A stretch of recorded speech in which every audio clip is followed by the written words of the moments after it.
So I guess they just announced WWE 2K5, 2K25. It is getting so friggin' confusing. WWE, WWE 2K25. They need a better name. Here's the problem. This is just a huge, I don't know, these games are such ripoffs.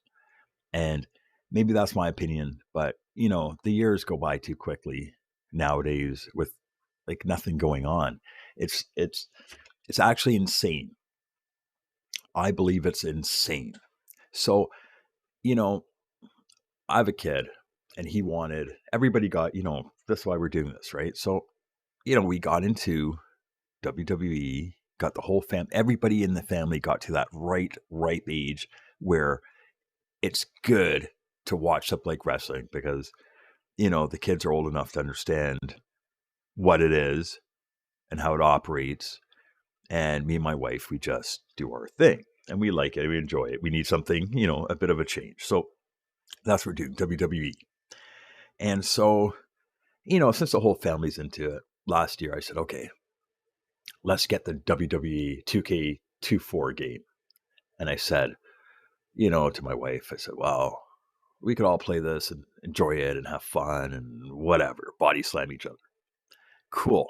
So 2K24, my big problem was the whole entire game was almost like you needed the DLC for it.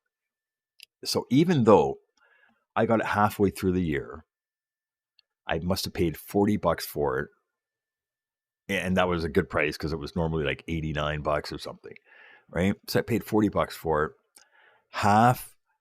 Half the people you want to use, anybody that's worth using is all a DLC.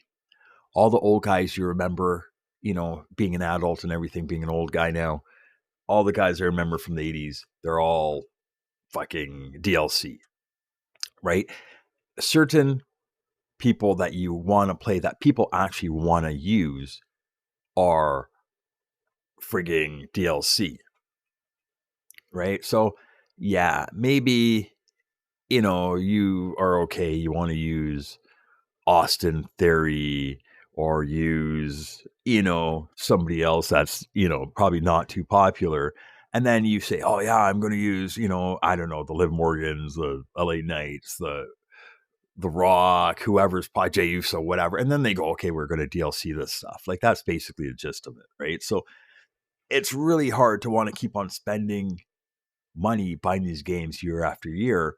All these people are the same. If you look at the roster for 2025, it's pretty much the same people as 2024. If you went through the effort and the expense of buying DLC for 2024, why would you go to 2025? Makes no sense. Who's there?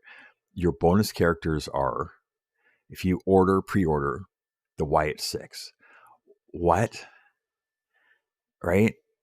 Now, I mean, you do have some Undertaker characters. If you get the Deadman edition, if you get Bloodline edition, you get. But I mean, it's not worth it. Would you pay extra money if you got this game for almost $100 last year or $50 halfway through the season? Is this something you would spend the money on to buy, like not even a year later, right? And then by the time this game comes out, you're going to be screwed, right? Because by the time this game comes out, 3 months later, it's going to be half price. And then it's going to be $20. And then we're in the next year. That's basically how it goes. And you see, if you look on all the websites about this and they talk about the comments and whatever, there's nobody that bought last year's WWE and are buying this year's WWE. It's just crazy. There's not too much, whatever.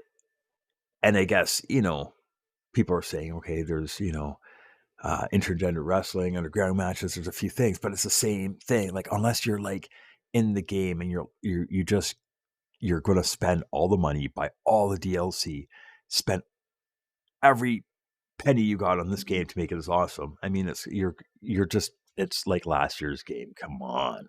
Does anybody agree with me or do you disagree? Subscribe, comment, like, blah, blah, blah, blah, blah. Let's talk.